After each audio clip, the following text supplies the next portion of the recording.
ஒரு சிப்பியில் முத்தை போல் என்னை மூடிக்கொள்வாயா உன் அழகில் தொலைந்தவரை நீ தேடி தருவாயா உன் கனவில் நனைகின்றேன் நீ குடைகள் தருவாயா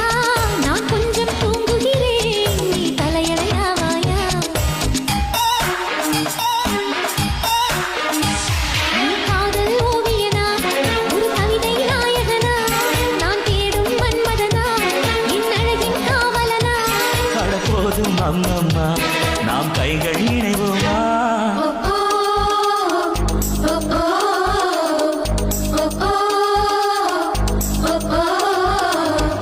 அடி யாரது யாரது அங்கே என் காதல் தேவதையா பறி போனது போனது நெஞ்சம் இது வாலிப சோதனையா அடியார